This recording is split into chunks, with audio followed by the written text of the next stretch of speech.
I asked if they had experience of this particular type of rescue. Absolutely not. We've as an organisation, have never had experience of removing microwaves from people's heads. Indeed, they'd never rescued a man who had cemented his own head inside a microwave before. This year, we also learnt from the wildlife presenter Chris Packham that he was keeping one of his deceased pet dogs in his freezer until he could fully come to terms with his loss and find a final resting place for his beloved animal. The sense of loss felt when losing a pet can be acute, and although the topic may initially have raised some eyebrows, Chris is by no means alone in turning to a household freezer when the worst happens with a pet.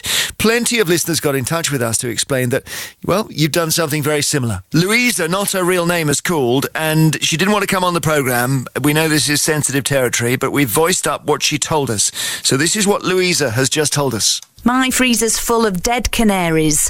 When my canaries die, I wrap them up and put them in Tupperware boxes, like little coffins, and then put them in my freezer. There are probably about 10 in there now. My plan is to have them in my coffin with me when I go. They'll be arranged around my head and neck, and then we'll all be cremated together.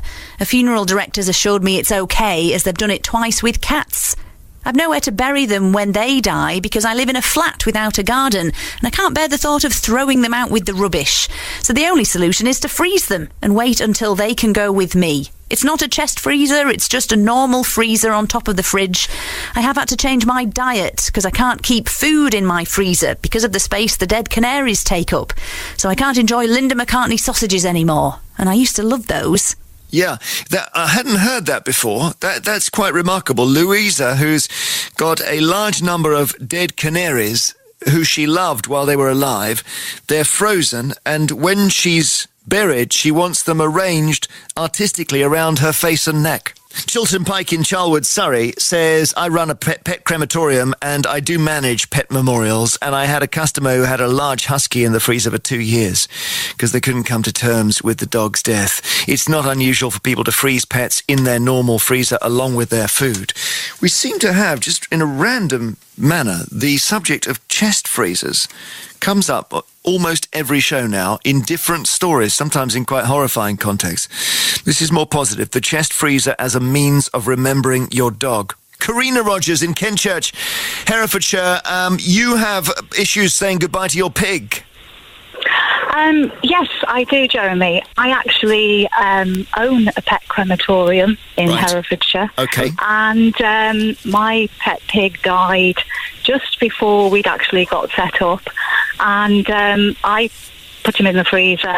And even though I'm up and running and I deal with people on a daily basis with pet bereavement, I'm afraid I haven't actually cremated him myself because I'm finding it very hard to say goodbye. Well, is the pig in the freezer sort of standing up, or is it on its side?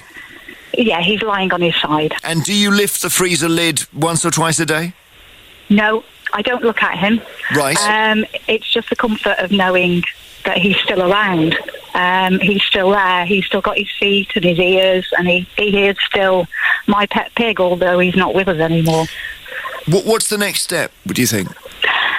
The next step is that I'm very fortunate in the position that I'm in, that I do have the facilities to cremate him, and I will do it. I will do it one day. Yeah. I think that the biggest thing is that we need to get him out of the freezer and lay him out and say goodbye. He's going to. It just strikes me he might be very heavy to move. He's about 100 kilos. So you need a winching, kilos. Some sort of winching system. We do have lifting devices that do it very gently and such dignity. We can do that, but it's just that the actual thought that I will have to say goodbye again. Yeah, that's the biggest part of it. Karina, thank you. I said goodbye to him 2 years ago, and I'll have to go through it again. Well, that is, I guess, part of the issue, that you've done it once, you have to do it again if you freeze the pet. One more, Helen Morris in Banbury. You've frozen your dog. Yes, I did. My husband went on holiday with my son, and she died while he was away. And I found her down the yard on the farm, and she was just dead, obviously. And I took her to the vets. They did a post-mortem because there was no blood or anything on her. They said that she'd probably been killed by a muntjac, and she'd ruptured her spleen, so she'd bled internally, and that's why nothing was showing. And I couldn't tell him because I didn't want to spoil his holiday, but a couple of days before he was due to come home, I thought I shall have to tell him, and I fetched the dog back from the vets and put her in the freezer. But then the night before they came home, I had to get her out and defrost her so that she looked fairly normal when they got home. I just got her out and she thawed out overnight, and they came home next day, and so they were able to see her. That's and good. Then my son made her a coffin out of an oak box, and we buried her. The Jeremy Vine Show Review of the Year. Radio 2.